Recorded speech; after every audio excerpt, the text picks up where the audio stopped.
안녕하세요. 이은규입니다. 국민의힘 중앙대학생위원장이 되고 싶습니다. 대선 청년 보좌역의 경험을 살려서 다가오는 선거에서 승리하고 싶습니다. 지난 대선에서 가장 큰 위기는 젊은 세대의 이탈이었습니다. 많은 청년 보좌역들이 후보에게 직언했고 후보는 전격적으로 수용했습니다.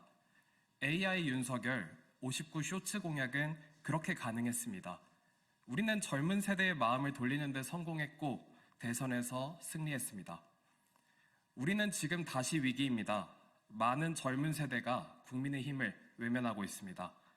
더 큰 문제는 당의 전략 부재입니다. 당이 젊은 세대의 목소리를 제대로 담지 못하고 있습니다. 체계적인 육성 시스템도 부족합니다.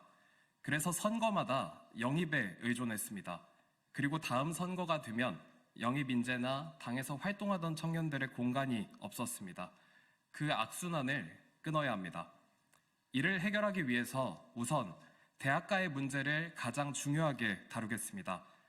당이 대학가의 이슈를 수집하고 각 부처의 청년보좌역과 상의해서 해결책을 내겠습니다. 그리고 그 경과를 당 최고위에서 다루게 하겠습니다. 입법이 필요하면 할 수 있도록 상임위마다 청년 전담 국회의원을 위촉하겠습니다.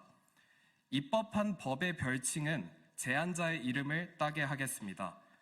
김영란법이나 오세훈법처럼 대학 현장을 다룬 학우의 이름이 담긴 법안은 대학가의 문제의 진심인 우리 당의 상징이 될 것입니다. 그 학우는 훌륭한 서사를 갖고 더 큰 도전을 하게 될 것입니다. 자신의 이름으로 된 법안만큼 확실한 포트폴리오가 어디에 있겠습니까? 그리고 당에 청년보좌역 제도를 도입하고 공개 선발하도록 하겠습니다. 당대표, 원내대표, 사무총장, 정책위의장은 당의 주요 사역입니다. 이들에게 젊은 세대의 시각을 가감없이 전달할 수 있도록 청년보좌역 제도를 도입하겠습니다. 여러분이 직접 당의 운영에 목소리를 내주십시오. 그것이 세상이 정치를 하려는 젊은 세대에게 기대하는 것입니다. 청년보좌역이 자신의 의견을 자유롭게 개진할 수 있도록 공정하게 공개 선발을 하겠습니다. 그리고 당내 활동 마일리지 제도를 도입하겠습니다. 당내 청년 활동을 평가할 수 있는 지표를 만들고 충분히 보상할 수 있는 시스템을 만들겠습니다. 예를 들어 이슈 모니터링 보고서나 정책 제안서를 제출하면 포인트를 부여하고 특정 점수 이상으로 올라갈 경우에 당의 각종 인턴 프로그램에 우선 배정될 수 있게 하겠습니다. 당연한 기여와 노력은 없습니다. 당을 더 젊게 만들려는 우리의 노력이 충분히 보상받을 수 있게 하겠습니다. 그리고 해외 정당의 청년 기구와 교류하겠습니다. 환경이나 에너지, 문화 교류처럼 미래 의제를 주제로 미래를 논하겠습니다. 독일의 영윤이온, 미국 공화당의 CRNC가 그 예시입니다. 논의 끝에 공통점을 찾고 양국의 국민에게 감동을 주는 모습을 상상해 주십시오. 멋지지 않습니까? 그리고 각자의 국가에서 성공한 정치인이 되면 이렇게 쌓은 관계는 분명 좋은 외교 자산이 될 것입니다. 마지막으로 당내당 청년의 힘 창립을 추진하겠습니다.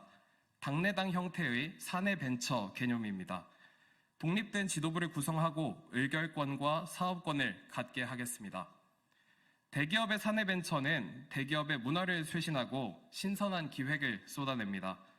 여당 국민의힘의 문화를 당내당 청년의 힘이 쇄신하겠습니다. 그리고 다가오는 지방선거에서는 지역에서 헌신한 청년이 험지로 내몰리지 않도록 공관위에 청년의 힘의 몫을 확보하겠습니다. 당이 평소에는 청년을 찾다가 선거 때가 되면 지역에서 헌신한 청년을 험지로 내몰았던 문화는 우리 당이 결별해야 할 악습입니다. 퓨처메이커 사태를 다시는 반복하지 않겠습니다.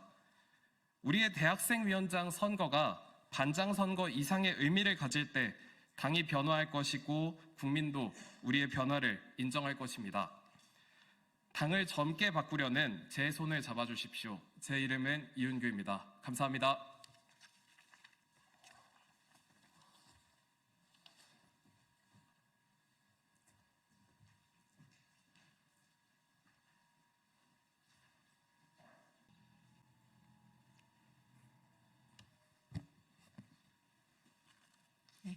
안녕하십니까. 더불어민주당 대변인 황정아입니다.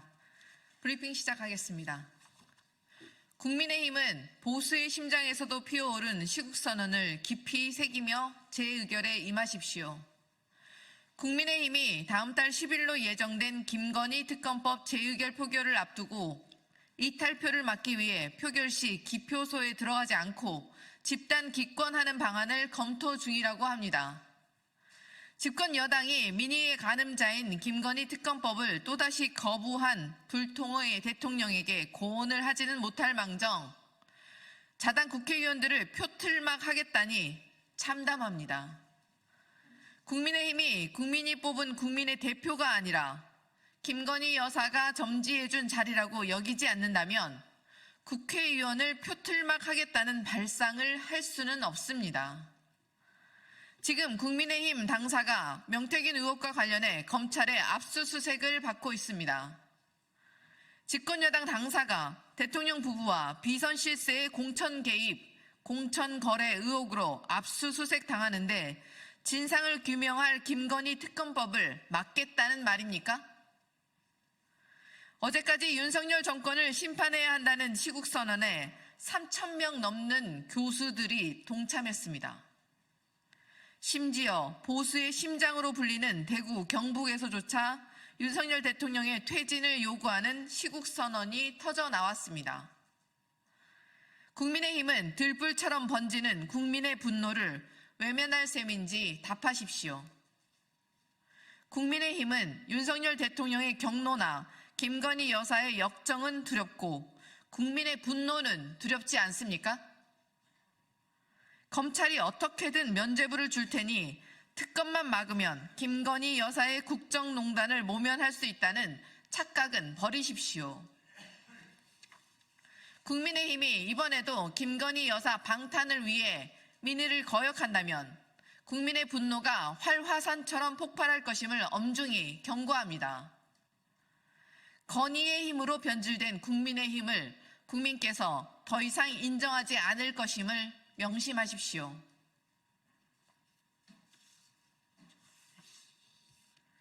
두 번째 브리핑 시작하겠습니다. 조작된 여론조사 이용한 불공정 공천. 국민의힘은 대체 어떻게 공천에 왔는지 답해야 합니다. 명태균 씨가 김영선 전 의원의 공천을 위해 여론조사 조작을 지시한 녹취가 언론 보도를 통해 공개되었습니다. 명태균 씨는 녹취에서 여론조사 가라로 만들어야 된다라며 구체적인 지지율을 하나하나 지정하는 등 가짜 여론조사 결과를 만들도록 지시했습니다. 또한 명 씨는 여론조사 그래프를 만들어야 되는데 그냥 저번처럼 가라로 만들라라고 말해 여론조사 조작이 일상적인 일이었음을 보여주었습니다. 명태균 게이트로 드러나는 국민의힘 공천의 전말이 추악하기 이를 데 없습니다. 국민의힘은 그동안 어떻게 공천해 왔던 것입니까? 국민의힘 공천에 공정이 있기는 했습니까? 공천은 말뿐이었고 처음부터 짜여진 각본에 따라 연극 연출하듯 공천을 주었다면 대국민 사기극입니다. 조작과 불공정이 만연한 정당은 국민의 신뢰를 받을 수 없습니다. 국민의힘은 조작 공천의 진실이 밝혀질까 두려워 공천 심사 자료 제출을 거부했지만 그 결과는 검찰의 압수수색입니다. 김건희 특검법 역시 마찬가지가 될 것입니다. 국민의힘이 거부하면 거부할수록 진실의 대가는 아플 것이며 국민의힘은 존립을 걱정하게 될 것임을 경고합니다. 지금이라도 윤석열 대통령과 결별하고 국민의 손을 잡으십시오. 이상입니다.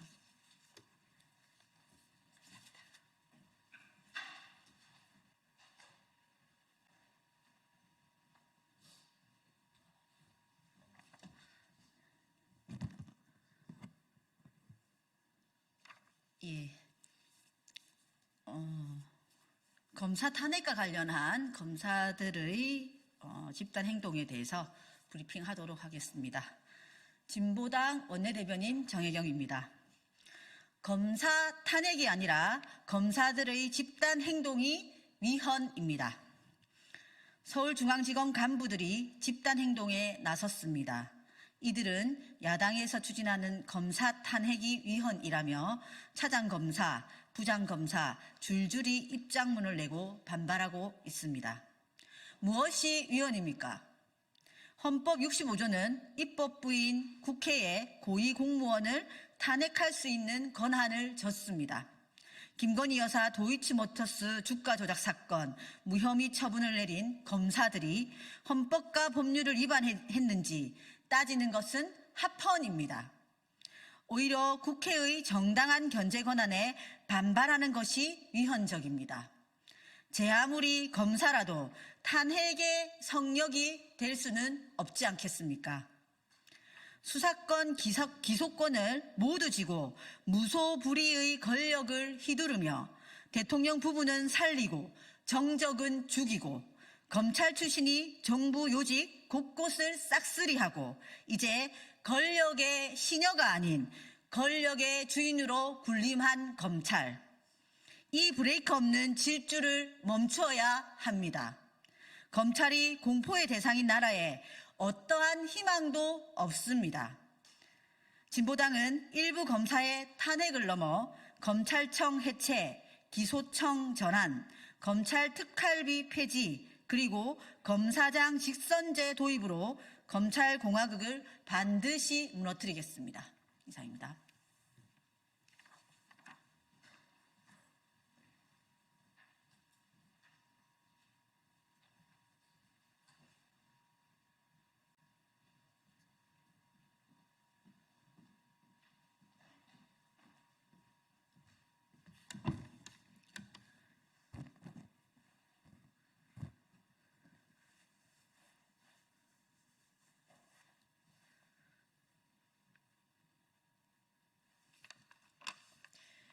네, 시작하겠습니다.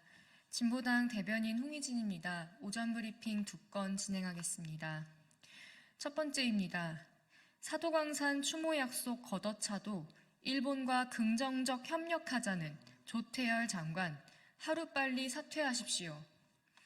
지난 24일 일본에서 열린 사도광산 추도식은 일제강점기 강제동원 역사도 희생된 조선인 노동자들도 지워진 행사였습니다. 이는 사도광산 세계문화유산 등재 당시에 한일 양국의 합의와 명백히 다른 것이었습니다. 일본의 사도광산 세계문화유산 등재를 위한 추모 속임수에 우리 정부가 속아 넘어간 것과 다를 바 없습니다. 그런데 일본이 사도광산 추모 약속을 대놓고 걷어차버린 상황에 우리 정부는 제대로 된 항의조차 하지 못했습니다. 조태열 외교부 장관은 지난 26일 이탈리아에서 일본 외상과 약식회담을 하는 자리에서 오히려 사도광산 추도식으로 불거진 문제가 양국 관계 발전에 영향을 미치지 않도록 의견을 모았다고 합니다. 외교부 장관이 앞장서서 일본은 한국과의 약속을 얼마든지 어겨도 된다는 사인을 보낸 것입니다.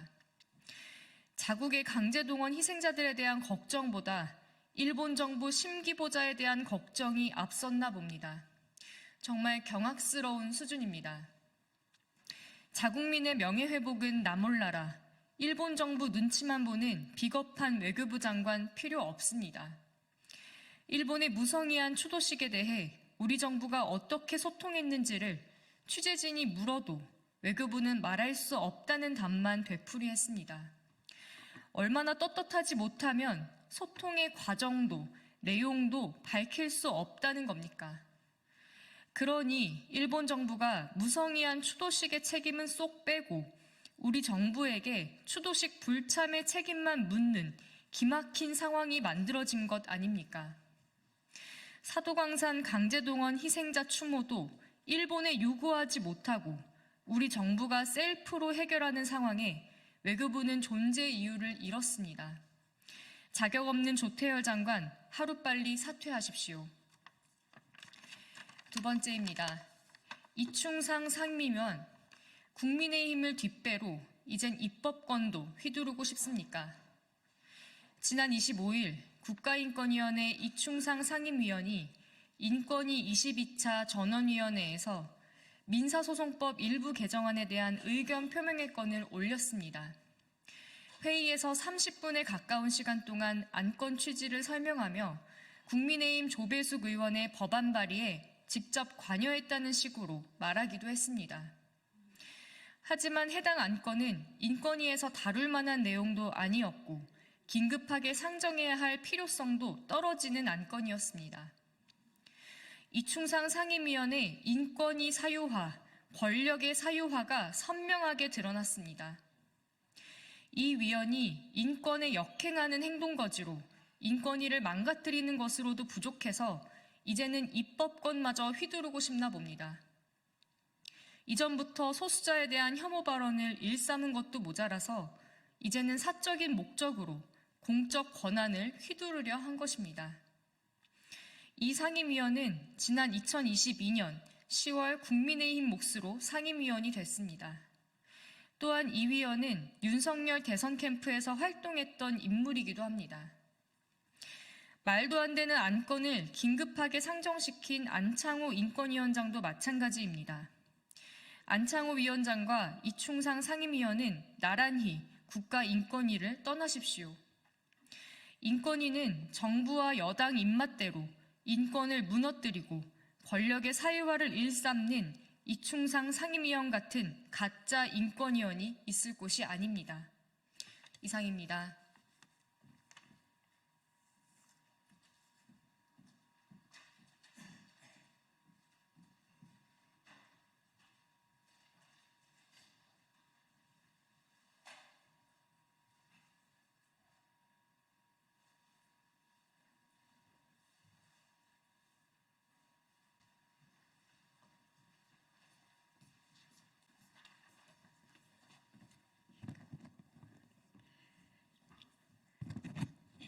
네, 진보당 브리핑 시작하겠습니다. 부대변인 이미선입니다. 공공부문 노동자들의 공동파업 투쟁 적극 지지합니다. 어제 공공운수 노조가 12월 5일부터 6일까지 안전한 사회, 평등한 일상, 윤석열 퇴진을 내걸고 공동파업, 공동투쟁에 돌입한다고 선언했습니다. 파업과 공동투쟁에 참여하는 노동자들은 철도, 지하철, 외주화 중단과 안전인력 충원, 공공부문 비정규직 차별 철폐 등을 위해 나선 것입니다. 노동자들의 총파업은 너무나도 정당합니다. 철도, 지하철 노동자들이 현장에서 요구하고 싸워도 국민의 생명과 안전은 나 몰라라 하고 반복되는 사고에도 안전인력 충원이 아니라 오히려 인력 감축을 시도합니다. 학교 비정규직으로 급식, 돌봄 등 업무를 보는 교육 공무직 노동자들은 날로 확대되는 차별과 폐암 등의 산재에도 교육당국은 대책을 내놓지 않습니다. 부자 감세로 부족한 세수로 사회 안전망은 더 무너지고 안팎으로는 노후는 대비할 수 있을까 막막합니다. 그래서 윤석열 정권에 맞서 투쟁하지 않고서는 답이 없습니다. 민생은 뒷전이고 노동자들을 혐오하고 배제하려는 윤석열 정권 퇴진이 답입니다. 진보당은 노동자들의 국민의 생명과 안전을 지키는 파업, 차별을 없애고 노동권을 지키는 파업, 사회 공공성을 위한 파업을 적극 지지합니다. 국민들과 노동자들의 파업을 엄호하며 윤석열 퇴진을 위해 모든 노력을 다하겠습니다. 이상 브리핑 마치겠습니다. 고맙습니다.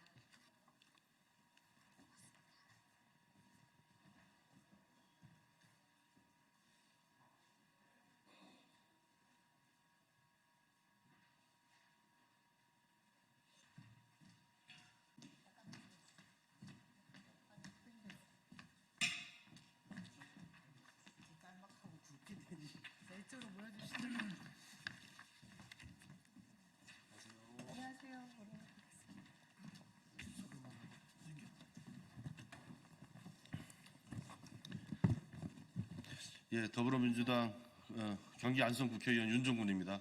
오늘 우리 민주당 원외 지역위원장님들께서 김건희 특검 수용에 대한 기자회견문을 낭독하도록 하겠습니다.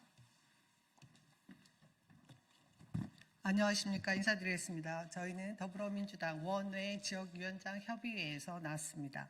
오늘 이곳에 역대 그 어느 대통령도 자신의 가족의 비위 의혹 등에 대한 특검을 거부한 적이 없었는데 윤석열 대통령은 어제 벌써 세 번째 특검법을 수용하지 않고 거부권을 행사했습니다.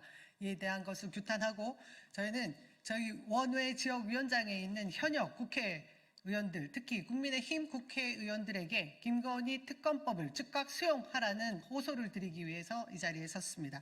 오늘 함께 하신 분들을 소개해 드리겠습니다. 저는 더불어민주당 원외 지역위원장 협의회 회장 남영희 인천 동구 미추홀구 을 지역위원장입니다. 다음 이영수 경북 도당 위원장님 함께 해주셨습니다. 김한나 서초갑 지역위원장님 함께 해주셨습니다. 강청희 강남을 지역위원장님도 오셨습니다. 송기호 송파을 위원장님 함께 해주셨고요. 우서영 밀양 의령 함양 창녕 지역위원장님 함께 해주셨습니다. 그러면 지금부터 국민의힘 국회의원들은 김건희 특검법 찬성에 나서라 낭독하겠습니다. 네, 반갑습니다. 더불어민주당 원외 지원장 위원장 협의회 성명서. 국민의힘 국회의원들은 김건희 특검법 찬성에 나서라. 윤석열 대통령이 김건희 특검법에 또다시 거부권을 행사했습니다. 윤석열 정권 들어서 25번째 거부권이자 대통령 배우자인 김건희 특검법에 대해서만 3번째 거부권 행사입니다. 4.19 혁명으로 쫓겨난 독재자 이승만 이후 최대 최악의 기록입니다. 정말 후한무치라는 말조차 무색할 정도입니다. 헌법이 대통령에게 부여한 제2요구권은 삼권 분립의 민주적 체제를 위한 최소한의 전제장치일 뿐 본인과 배우자의 부정과 비리를 덮는 데 쓰라고 부여한 권한이 결코 아닙니다. 이토록 뻔뻔하고 무렴칭한 김건희 윤석열 정권에 국민들은 이미 심판을 했습니다. 임기 반환점에 다다른 지금 역대 최고치의 국정 운영 부정평가와 최저의 대통령 지지율을 남은 2년 반의 시간도 김건희 윤석열 정권에 주어져서는 안 된다고 평가하고 있습니다. 대통령에 대한 국민들의 신뢰와 기대는 상실된 지 오래이며 오직 법에서 정한 임기만 남아있는 식물 대통령으로 전락한 것입니다. 이제 공은 국민의힘으로 넘겨졌습니다. 지난 대선에서 특검을 거부하는 자가 범인이라고 외쳤던 이는 다른 누구도 아닌 당시 국민의힘 대선 후보 윤석열이자 지금의 윤석열 대통령입니다. 윤석열 대통령이 벌써 3번이나 김건희 특검의 거부권을 행사하며 완강히 거부할 수 있었던 배경에는 2번의 거부권 행사에 이은 재표결에서 국민의힘 의원들께서 반대를 협조했기 때문입니다. 민생 파탄, 민주 실종, 평화 파괴 등 대한민국이 끝없이 추락하는 와중에도 김건희 특검을 거부하는 윤석열 대통령과 그에 동조하는 김건희 주가 조작 공천개입 국정농단의 공범이기를 자초하고 있기 때문입니다. 국민의힘 의원들에게 호소합니다. 공과와 평가의 지점은 다를지라도 대한민국의 경제와 민주주의의 발전은 진보의 힘만으로도 보수의 힘만으로도 이루어온 것이 아니라는 것에는 모두가 동의할 것입니다. 치열하게 다투더라도 결국은 바른 길을 찾아온 역사를 기억하시기 바랍니다. 이제 국민의 목소리에 귀 기울이시고 상식에 따라 행동해 주십시오. 부디 무능하고 무도하고 무책임한 김건희 윤석열 정권과 함께 보수 몰락의 길을 걷는 어리석음을 범하지 말아 주십시오.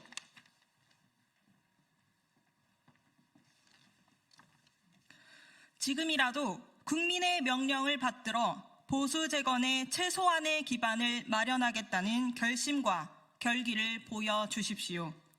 5천만 국민이 대한민국의 유구한 역사가 국민의힘 의원 여러분들의 선택을 지켜보고 평가할 것입니다. 김건희 특검법에 찬성해 뜻을 모아 주십시오. 더불어민주당 원외 지역위원장들은 지역민들의 뜻을 담아 국민의힘 지역구 국회의원 한 분 한 분께 거듭 당부드립니다.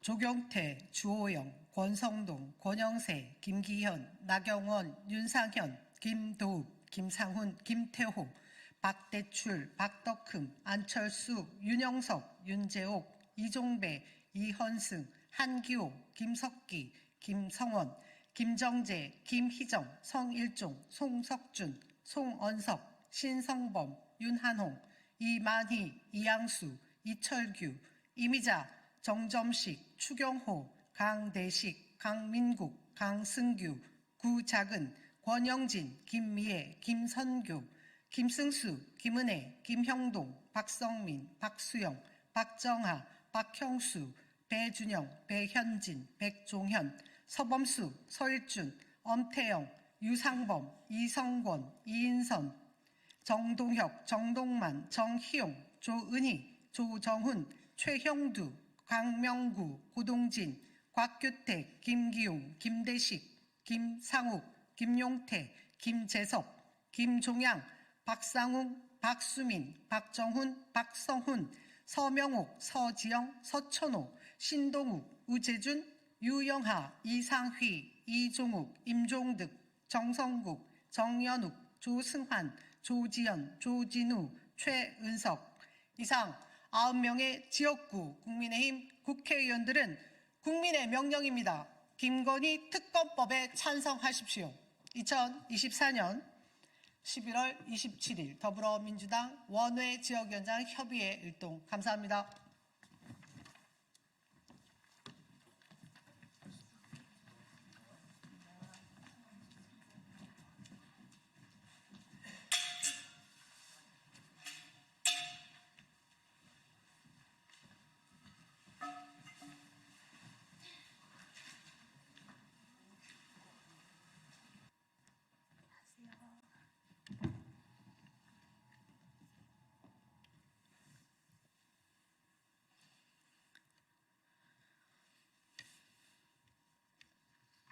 네, 시작해도 될까요? 네. 국민 여러분, 안녕하십니까? 기본소득당 대표 용혜인입니다. 저는 오늘 민생구제와 경기회복을 위한 전국민 40만 원 민생회복 지원금 지급을 국민 여러분들과 여야 정치권에 제안합니다. 내일 한국은행이 2025년 경제성장률 수정 전망치를 발표합니다. 공공기관으로는 처음으로 1%대 경제성장률 전망치를 낼 수 있다는 예상이 있을 정도로 경제는 완연한 하강 국면입니다. 정부가 그동안 경기 부양 요구를 거부했던 근거는 주로 수출 증가세에 따른 경제의 회복세 전환이었습니다. 그러나 정부 제시 근거가 더 이상 통하지 않을 정도로 경제는 빠르게 침체 중입니다. 수출은 1년 단위 통계만 놓고 보면 전년보다 증가했지만 2022년 수준으로 회복하는 정도입니다. 더 중요한 것은 7월 전년 대비 14% 증가율이 10월에는 4%대로 떨어져서 증가세가 크게 둔화하는 양상입니다. 미국 트럼프 2.0 시대의 한국 수출은 불확실성이 더욱더 커지면서 기회보다는 위기 요인이 더 크게 작용할 것이라는 전망이 대세입니다. 바클레이즈, JP모건 등 다수의 글로벌 투자은행들이 내년도 한국의 경제성장률 전망치를 1%대로 잡고 있는 실정입니다. 그런 가운데 한국은행이 경제성장률 수정 전망치를 발표합니다. 기존 2.1% 전망치에서 내려갈 것은 분명하고 국내 기관 어디도 입에 꺼내고 싶어하지 않는 1%대 성장률 전망치도 가능하다라는 예상이 나오고 있습니다. 우리는 국내외의 특별한 비상경제 상황이 아니면서도 1% 성장을 경험한 적이 없습니다. 내수는 침체가 이제 경제의 상수가 된 실정입니다만 최근 들어 하락이 더 가파릅니다. 올해 자영업자 폐업 신고는 역대 최대이자 최초로 100만 명이 넘을 것으로 예상됩니다. 신용카드 사용액, 한국전력의 산업용 전력 판매량, 건설기성, 소매 판매 등 내수 관련 거의 모든 지표들이 일제히 이런 신호를 보내고 있습니다. 지금 부양 구멍줄을 내려주지 않으면 가속해 추락하겠다. 그동안 재정 건전성 타령만 하던 윤석열 대통령이 얼마 전 재정의 적극적인 역할을 처음으로 언급하고 나선 경제적 배경이 바로 이제는 도저히 부인하거나 감출 수 없을 정도로 확연해진 내수 경기 추락 상황 때문입니다. 우리 경제는 내수 부양책을 요구합니다. 낙수효과 이론에 입각한 부자 감세는 경기 부양 효과가 없다는 것이 윤석열 정부 임기 중반에 입증되었습니다. 우리가 경험했고 또 의지만 있다면 당장 실행 가능한 유일한 경기 부양책이 바로 저희 기본소득당을 포함한 야권이 줄곧 주장해왔었던 민생회복지원금입니다. 민생회복지원금 실행 방안에 관해서 이제 말씀드리겠습니다. 소비효과가 높은 소멸성 지역화폐 형태로 1인당 40만 원이 적정한 지급 수준이다라고 제안드립니다. 민생회복지원금 25만 원을 제안할 때보다 경기 하강이 더 뚜렷해졌고 민생고도 더욱 심각해졌습니다. 확실한 경기 부양 효과를 위해서 지급 수준을 상향할 필요가 있습니다. 소요재원 약 21조 원은 대규모 세수결손 상황에서 국채 발행으로 마련하는 수밖에 없습니다. 그러나 이 문제는 윤석열 정부 부자 감세의 종결판인 상속증여세법 개정안을 폐기하는 것으로 확실하게 해결할 수 있습니다. 재벌가와 상위 0.1% 자산 보유자들에게 수혜가 집중되는 상속증여세법 개정안에 의한 5년 누적 감세액이 전국민 40만 원 민생회복지원금 소요액과 거의 같습니다. 그래서 정부 여당에게 상속증여세법 개정안 폐기를 강력하게 촉구합니다. 오랜 논쟁이었던 보편 선별 지급 이슈에 대해서도 저는 보편적으로 지급하고 선별적으로 환수하자라고 제안합니다. 민생회복지원금을 과세소득으로 잡으면 소득이 높을수록 세금으로 반환하는 액수가 커집니다. 2022년 국세청 통합소득 백분위 자료를 기준으로 하면 통합소득 상위 1%에 속하는 이들은 과세표준 대비 결정세액으로 구한 실효세율 31%를 부담했습니다. 상위 1%에 속하는 4인 가구가 합계 160만 원을 지급받을 경우에 50만 원가량은 세금으로 반환한다라는 의미입니다. 반면 하위 10% 소득자들은 지급액의 2% 수준에서 조세 반환하게 될 것입니다.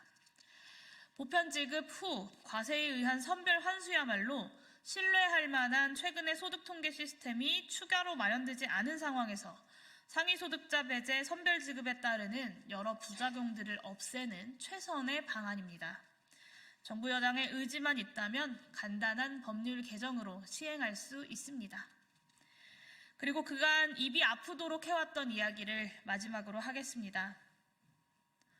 민생회복지원금은 재정 낭비가 아니라 생산적 투자입니다. 우리 경제는 구조개혁에 의한 회복과 반전의 계기를 만들어내야만 합니다. 우리 경제가 장기 침체의 늪에 빠진다면 이 계기를 만들 기초체력 자체를 소진해버리게 됩니다. 민생회복지원금은 우리 경제의 기초체력 유지 관리를 위한 투자입니다. 그리고 민생회복지원금은 또 IMF 때보다 더 힘들다는 민생고를 조금이라도 줄여서 경제 주체들의 사기를 붙돋는 투자이기도 합니다. 민생회복지원금은 특정 직업군 그리고 특정 계층만을 타깃으로 우대하거나 소외시키지 않기 때문에 심화하는 양극화에 대해 공동체적 통합 효과를 발휘할 수 있는 사회적 투자이기도 합니다. 민생에는 여야가 없어야 합니다. 모든 경제지표가 일제히 민생회복지원금 경기부양책을 펴라라는 신호를 보내고 있습니다. 죄송합니다. 모든 경제지표가 일제히 민생회복지원금 경기부양책을 펴라라는 신호를 보내고 있습니다. 내년 추경까지 기다리지 말고 2025년 예산안 국회 심사에 반영해서 내년 초에 바로 지급될 수 있도록 해야 합니다. 민생회복의 골든타임 더는 놓쳐서는 안 됩니다. 기본소득당은 민생회복지원금에 대한 여야 정치권 그리고 대통령의 결단을 촉구하는 바입니다. 이것으로 기자회견 모두 마치도록 하겠습니다. 감사합니다.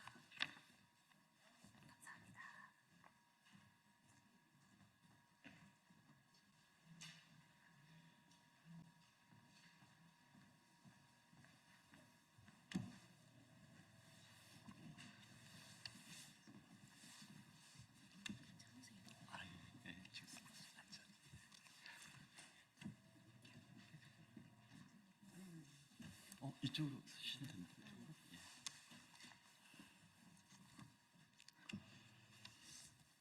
안녕하십니까. 사회민주당 대표 국회의원 한창민입니다. 오늘 이 자리는 사회복지사 처우 및 지위 향상을 위한 법률 개정안을 발의한 취지, 그 다음에 배경에 대해서 설명하는 기자회견 자리입니다. 우리 사회복지사분들은 우리 돌봄사회 그리고 복지국가로 향하는 길에 가장 최전선에 서 있습니다. 취약계층과의 직접적인 소통과 지원을 통해서 복지 현장에서 매우 중요한 역할을 담당하고 계십니다. 그럼에도 불구하고 근무 환경이나 일터의 상황은 그렇게 녹록지 않습니다.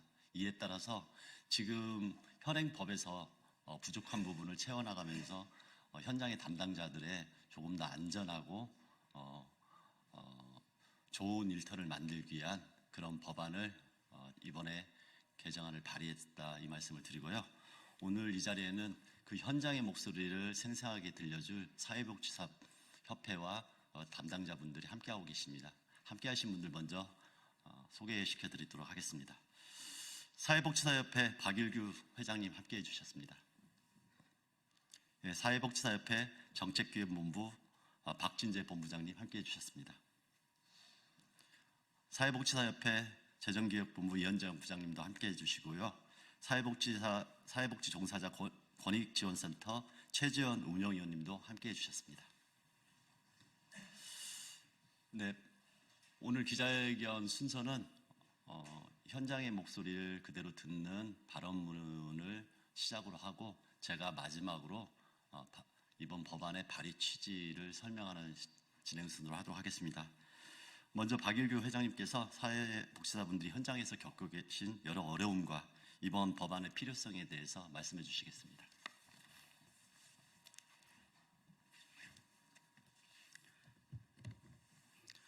네, 안녕하십니까. 한국사회복지사협회장 박일규입니다. 국민을 위한 사회복지 전문가, 사회복지사의 안전보장을 위한 법률 개정을 환영합니다. 2023년 사회복지사 통계 영감 자료에 따르면 설문에 참여한 사회복지사의 절반 이상은 스스로 자신의 신체적, 심리, 정서적 건강이 나쁘다고 평가했습니다. 더불어 가장 큰 문제는 사회복지사들이 지속적인 폭력에 노출된다는 점입니다. 국제노동기구도 직장폭력의 위험 노출 빈도가 높은 집단으로 사회복지사를 꼽고 있습니다. 현행법에서 국가와 지방자치단체는 사회복지사 등의 처우를 개선하고 폭력으로부터 보호하기 위한 노력을 하고 있으나 그럼에도 사회복지사는 여전히 신체적, 언어적, 성적 폭력에 노출되고 있습니다. 사회복지사의 안전 확보와 폭력 피해 등의 지원은 복지 서비스의 질 제고와 직결되는 중요한 문제임에 틀림없습니다. 더불어 사회복지사의 책무가 계속해서 증가하고 있는 저출생, 초고령화, 양극화 사회에서 사회복지사의 안전과 인권이 개인적인 차원으로만 다뤄지는 것이 아니라 국가와 지방자치단체가 종합적인 대책을 마련해 줄 것을 요구합니다. 한국사회복지사협회는 보건복지부 장관과 지방자치단체장이 3년마다 사회복지사 등이 겪는 폭력의 피해 실태와 그에 대한 조치 현황을 조사, 공표하게 하여 안전한 근무 환경을 조성하고 각종 폭력에 대한 대응체계 마련을 하는 법률 개정을 환영합니다. 협회는 이와 같은 요구를 실현함으로써 포용 사회로의 발전에 앞장설 것이며 사회복지사의 노동 환경 개선을 위한 노력을 기울이겠습니다. 감사합니다. 네, 다음으로 최지원 운영위원님께서 사회복지 현장의 경험과 관련된 이야기를 좀 생생하게 말씀드리고자 합니다. 네, 사회복지 종사자 권익지원센터 운영위원 최지원입니다.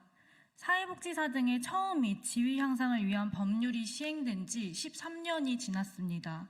하지만 여전히 복지 전달 체계 최전선에 있는 사회복지 종사자의 인권과 안전은 사각지대에 놓여 있습니다. 사회복지 종사자들은 모든 사람이 인간다운 삶을 살아갈 수 있도록 일하지만 정작 그들은 인간다운 삶을 살아갈 수 있는 환경이 아닙니다. 특히 여러 형태의 폭력과 권익침해는 사회복지 종사자의 소진과 이직으로 이어지는 큰 이유 중 하나입니다.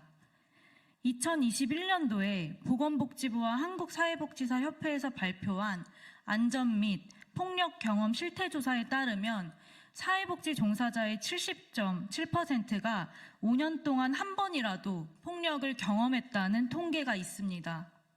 이 외에도 사회에 알려지지 않은 폭력과 권익침해 사건은 수도 없이 많으며 사회복지 종사자들은 현장을 떠나고 있습니다. 사회복지 종사자의 안전과 인권은 단순히 개인적인 문제가 아닙니다. 서비스 질과 직결되는 중요한 사안입니다. 종사자들이 안전하고 존중받는 환경에서 일할 때 보다 나은 복지 서비스를 실현할 수 있습니다. 이러한 이유로 사회복지 종사자 권익지원센터도 설립되었고 권익침해 문제를 체계적으로 해결하는 노력이 시작되었습니다. 이제까지의 폭력 및 권익침해 상황은 이용자에 의한 부분에만 주목되어 왔습니다. 하지만 좀 더 체계적이고 공식적인 실태조사를 통해 본질을 파악하고 구조적 원인에 접근을 해야 합니다. 김영용 등의 복지시설 관련 연구에 따르면 사회복지 분야 종사자 10명 중 7명이 이용자, 동료, 상급자로부터 폭력을 경험했다고 합니다. 2024년 직장갑질 119의 조사에 따르면 보건복지 분야 서비스업 종사자 중 약 30%가 직장 내 괴롭힘을 겪었으며 특히 가해자가 시설장인 경우가 다른 직종보다 2배 이상 높은 수치를 보였습니다. 이러한 여러 형태의 구조적 원인과 문제를 해결하기 위해 사회복지 현장의 폭력 실태 조사를 법적 근거로 제도화하는 작업은 꼭 필요합니다.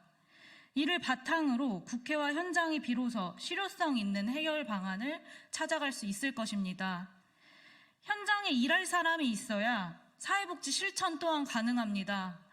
사회복지 종사자가 안전하게 일할 수 있는 환경을 만들고 권리를 보장하는 일이 곧 우리 사회의 복지와 공공선을 지키는 길임을 다시 한번 강조드리며 마치겠습니다.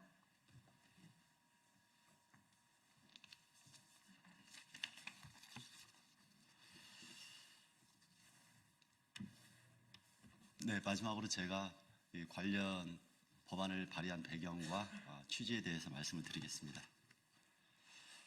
오늘 저는 사회복지사들의 근무 환경을 보다 안전하고 받는 곳으로 만들기 위해 법안을 발의하게 되었습니다. 그 배경과 취지를 설명드리겠습니다.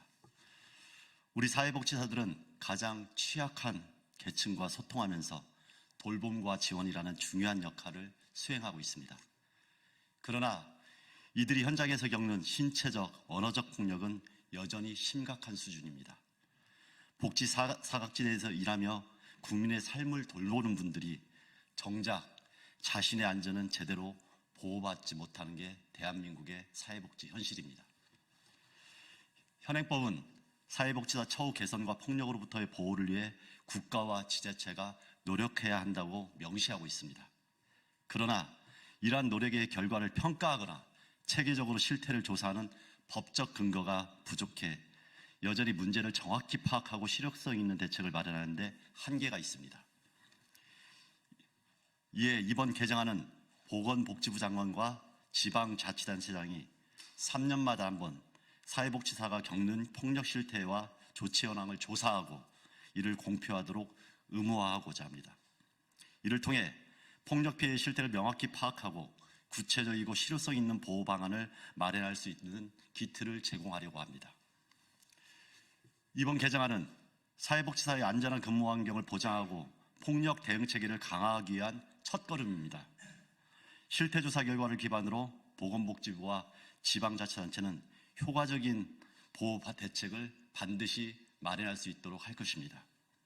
이를 통해 사회복지사가 보다 안전하고 존중받는 일터에서 일할 수 있도록 만들겠습니다. 이 법안은 대한민국이 더 나은 복지국가로 그리고 돌봄사회로 나아가야 한다는 것을 기반으로 설계되었습니다. 단순히 하나의 제도를 추가하는 것을 넘어 사회복지 종사자들에게 국가와 사회가 책임을 다하고 이들의 안전과 존엄까지 보장하겠다는 약속의 출발입니다. 그러나 이러한 폭력과 여러 가지 상처로부터 안전을 받는다는 것이 전부가 되어서는 안 될 것입니다. 대한민국이 돌봄사회로 가기 위해서는 그 일터에서 일하는 사회복지 종사자들이 행복해야 합니다. 그래야지 그 대상과 또 다른 국민들도 행복하게 나아갈 수 있습니다. 이 법안을 기반으로 해서 그 안에서 벌어지는 여러 가지 문제점을 해결하고 임금부터 노동 환경까지 모든 것을 개선하는 방향으로 나아가길 바랍니다. 이를 위해서 저와 사회민주당도 함께하도록 하겠습니다. 앞으로도 국민의 삶을 실질적으로 개선할 수 있는 법과 정책을 만들어가기 위해 노력하겠습니다. 많은 분들이 관심을 가지고 국회의원분들 동참해 주시기를 부탁드립니다. 그리고 마지막으로 20여 분이 넘는 분들이 이 법안에 동의를 하고 처음부터 공동 발의를 해주셨습니다. 이 법안이 조속히 검토되고 통과될 수 있도록 최선을 다하겠습니다. 고맙습니다.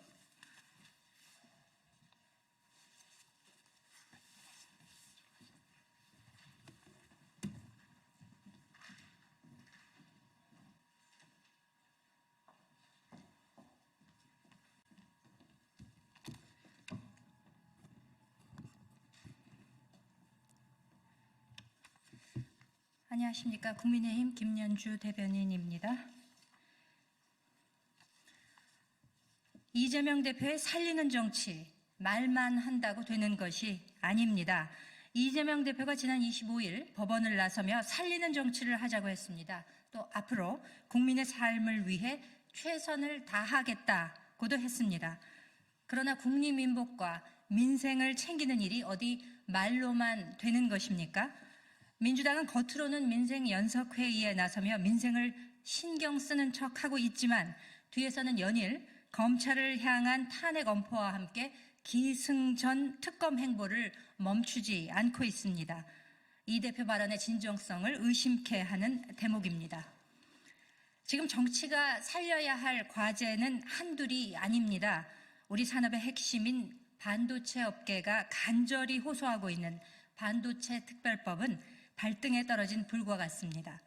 패권 경쟁과 다름없는 초경쟁 산업에서 아무리 국회가 뒷받침을 한다 한들 부족한 것이 현실입니다. 그런데 야당이 발목 잡기를 해서야 되겠습니까? 특히 52시간 근무제 예외 규정은 민주당의 내부 반대로 인해 내일 법안 처리 여부가 불투명하기만 합니다. 업계에 숨통이 트일 수 있도록 상황을 적극 타개하는 지혜를 모아야 할 것입니다. 또한 상법 개정안과 가상자산 과세 문제 등 시급히 해결해야 할 경제 현안도 산적해 있습니다. 국회는 정쟁에서 벗어나 경제 회복과 민생을 위한 일을 서둘러야 합니다. 아무리 민생과 직결된 아울러 민생과 직결된 예산 관련 결정도 재검토가 반드시 필요한 부분입니다. 민주당은 국민을 범죄로부터 보호하기 위해 필수적인 검찰의 특활비와 경찰의 특경비를 자신들의 당리당략대로 일방적으로 삭감하며 예산 갑질을 일삼고 있습니다. 국민의 삶을 보듬고 지켜나가는 것이 정치 본연의 역할입니다. 진짜 살리는 정치를 해나갈 생각이라면 민주당은 지금이라도 정치 공세를 멈추고 민생 회복을 위한 정부 여당 노력에 적극적으로 힘을 보태주시기 바랍니다. 이상입니다.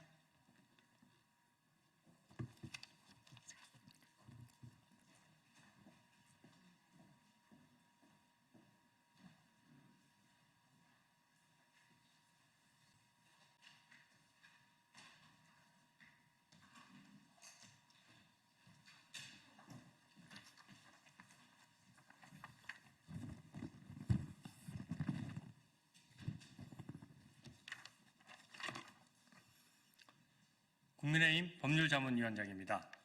예고드린 바와 같이 민주당이 대선 비용 434억 원을 반환하는 것을 면탈하지 못하도록 하는 내용의 강제집행 면탈방지법을 발의했습니다. 이에 대해 설명 말씀드립니다. 현행 공직선거법에 따르면 당선 무효 확정 판결을 받은 후보자나 정당은 보존받은 선거 비용을 반환해야 합니다. 민주당은 이재명 대표가 징역 1년, 집행유예 2년을 선고받았기 때문에 이 형이 확정되면 국민 혈세로 지급된 대선 비용 434억 원을 반환해야 합니다. 그런데 민주당 일각에서 선거지원금을 반환하지 않을 법적인 방법을 찾아봐야 할 것이라는 발언이 나오는 등 편법적 면탈 행위에 조짐이 보이고 있습니다. 이에 민주당의 편법적 면탈 행위를 차단하고자 정당을 쪼개거나 갈아타더라도 반환 의무가 이어지도록 하는 내용의 강제집행 면탈법을 발의하게 된 것입니다. 또한 확정 판결 전이라도 압류가 가능하도록 하고 재산을 은닉하거나 탈루할 경우 처벌하는 규정도 신설해서 어떤 경우에도 면탈을 할 수 없게 설계했습니다. 민주당이 엄중히 경고합니다. 공정한 선거는 민주주의의 초석입니다. 민주당이 대선 비용 반환을 꼼수로 면탈한다면 돈을 지킬 수 있을지 몰라도 국민의 신뢰와 지지는 완전히 상실하게 될 것입니다.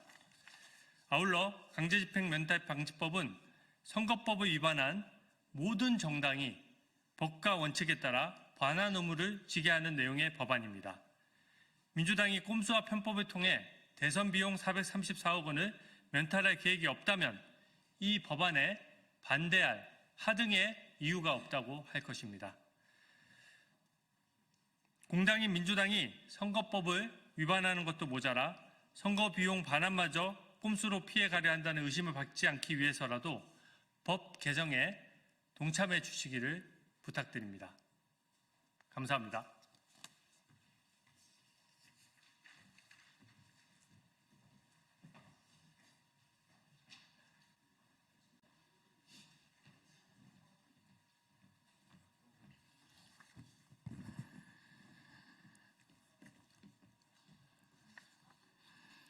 안녕하십니까. 조국혁신당 대변인 김보협입니다.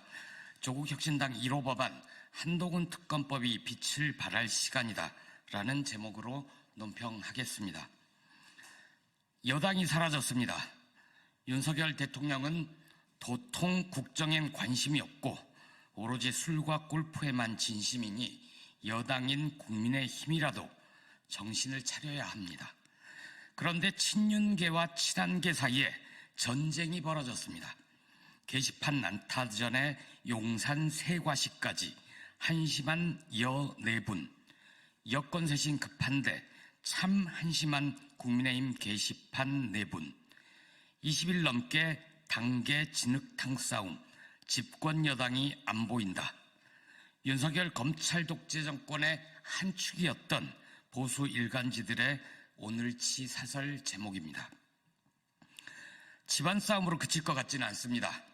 한동훈 대표 및 그 가족명의 댓글이 국민의힘 당원 게시판을 넘어 주요 포털 뉴스 댓글에서도 수두룩하게 발견되었기 때문입니다.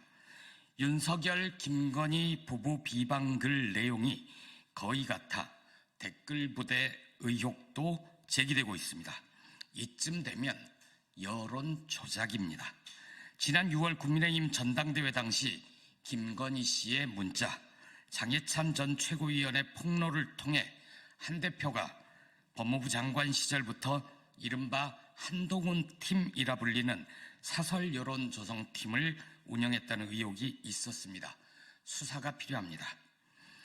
검찰이 수사하지 않을 때 특검이 나서야 합니다. 조국혁신당은 1호 법안으로 한동훈 특검법을 발의한 바 있습니다. 한 대표의 댓글 부대 의혹이 불거진 뒤인 지난 7월엔 여론조작 혐의까지 추가해 수정안을 제출해놨습니다. 한동훈 특검법의 법안명은 한동훈 전 법무부 장관의 검사, 장관 재직 시 비위 의혹과 자녀 논문 대필 등 가족의 비위 의혹 및 여론조작 의혹 등 진상규명을 위한 특별감사 임명 등에 관한 법률안입니다. 때마침 더불어민주당 내부에서 한동훈 특검법을 추진해야 한다는 움직임이 일고 있다니 참으로 반갑습니다. 굳이 새 법안 추진 말고 조국 혁신당이 발의해둔 한동훈 특검법에 힘을 실어주시면 됩니다. 진보당과 사회민주당, 기본소득당, 개혁신당도 함께할 것입니다. 한동훈 특검법은 윤 대통령이 거부권을 행사해도 국회 재의결에 문제가 없을 겁니다. 국민의힘 친윤계 의원들이 찬성표를 던질 테니까요. 그에 앞서 12월 10일 재의결에 나설 김건희 특검법에는 친한계 의원들이 찬성표를 던지길 기대합니다. 김건희 특검법과 한동훈 특검이 거의 비슷한 시기에 수사에 나설 겁니다. 대한민국과 국민을 위해 참 좋은 일입니다.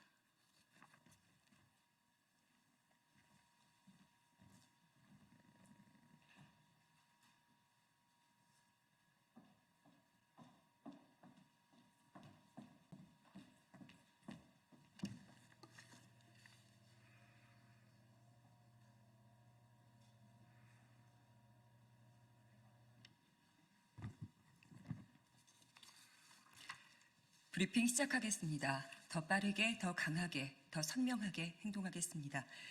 조국혁신당 대변인 강미정입니다. 박성재 법무부 장관, 눈에 뵈는 게 없는가?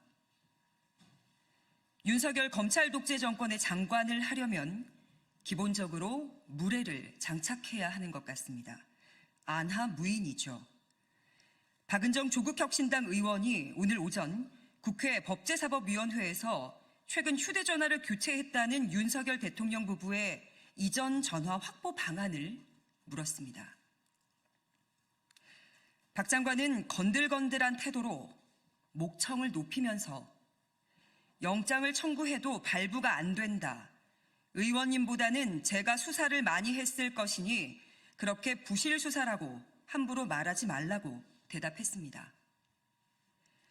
박 장관이 검사 시절 무슨 대단한 수사를 그렇게 많이 했는지는 알려지지 않았습니다. 장관이라면 국민을 대신해 묻는 국회의원의 질의에 최소한의 예의를 갖춰야 합니다. 아무리 후배 검사 출신 국회의원이라고 하더라도 함부로 말을 해서는 안 되죠. 국민의 대표자가 국민을 대신해서 묻는 것이기 때문입니다. 임명권자가 건달 스타일이라 장관도 닮아갑니까? 박 장관은 국회에 관선 변호인으로 출석했습니까? 윤석열 김건희 부부는 국민들께서 국정기조를 바꾸라고 요구하자 뜬금없이 휴대전화를 바꿨습니다. 강에 버리거나 파쇄하면 증거인멸입니다. 윤 대통령은 그 전화로 해외 출장 중이던 장관에게 전화해 최혜병 사건 수사를 무마했습니다. 정치브로커 명태균 씨와 통화하고 메시지를 주고받았습니다. 압수수색 필요성은 차고 넘칩니다.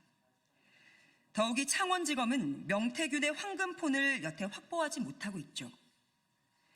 마창대교에 버렸다는 얘기도 있습니다. 용산 대통령실과 관저를 압수수색할 용기가 없다면 잠수부를 이용해서라도 황금폰을 인양해야 되지 않겠습니까? 박은정 의원의 질문은 국회의 검찰 특활비 삭감의 항의성 사표를 낸 임세진 검찰과장의 사표 수리를 수리했는지에서 출발했습니다. 임 과장이 사표를 제출했다는 것은 당일 다수 언론이 보도를 했고 인사에 관여한 문제여서 당사자 혹은 검찰이 흘리지 않았다면 언론은 알 수가 없습니다. 박 장관은 사표를 수리하지 않았다고 대답을 했습니다. 그렇다면 법무부와 임 과장은 국회의 예산 심의 내용에 반발하는 사표 쇼한 거 아닙니까? 국회를 상대로 쇼를 펼친 거라면 이는 심각한 공직기강 해이에 해당합니다. 사표를 수리하지 않으면 징계를 해야 합니다. 조국혁신당은 박 장관이 검찰의 명태균 게이트 수사를 엄정하게 지휘 감독하는지, 국민이 납득할 수 있는 결과를 내놓을 수 있는지, 그 결과에 어떻게 책임을 지는지 지켜보겠습니다. 임세진 과장의 사표 처리나 징계 여부도 조국혁신당이 끝까지 지켜보도록 하겠습니다.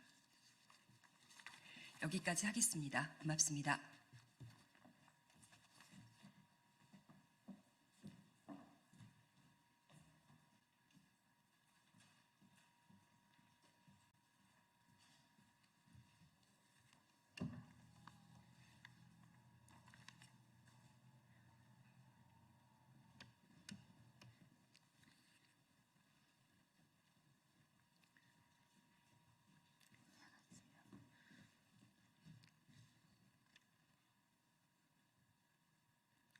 정치를 새롭게, 복지를 강하게 사회민주당 대변인 임명희입니다. 윤석열 정부의 경찰청 인권위원회, 차라리 간판을 내리십시오. 언론 보도에 따르면 경찰청 인권위원회가 지난 9일 전국 노동자 대회에서 경찰 강경 진압에 대해 경찰 대응에 문제가 없다는 공식 의견이 확인되었습니다. 경찰청 인권위원회는 집회 신고 장소 이외 공간에서 집회가 열리더라도 즉각 해산할 수 없다는 대법원 판례에 경찰의 시위대 진압이 배치되지 않는다는 것으로 보인다며 집회를 마친 참가자들이 자진 해산한 것으로 판단했습니다. 인권위원회는 눈을 감고 회의를 한 것입니까? 당시 현장 사진과 수많은 영상들을 봤다면 이런 공식 의견은 나올 수 없습니다.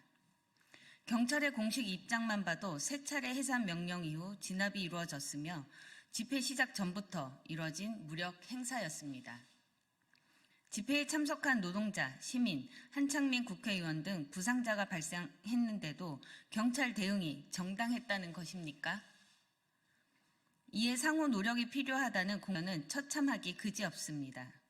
최소한의 사실관계 확인도 없이 일방적인 경찰 편들기입니다. 경찰청 인권위원회는 경찰력 오남용을 예방하고 인권을 존중하는 경찰 활동을 정립하기 위해 설치된 자문기구입니다. 경찰의 인권 침해 행위의 시정이 주요 업무입니다. 집회 시위의 자유를 보장하고 시민의 안전을 지켜야 할 경찰도, 경찰의 폭력성을 시정해야 할 인권위원회도 모두 직무유기입니다. 이명박 정부 시절에도 당시 경찰청 인권위원회는 경찰의 과잉 진압에 유감을 표명하며 사퇴를 결의한 적이 있습니다. 윤석열 정부의 경찰청 인권위원회, 차라리 간판을 내리십시오. 감사합니다.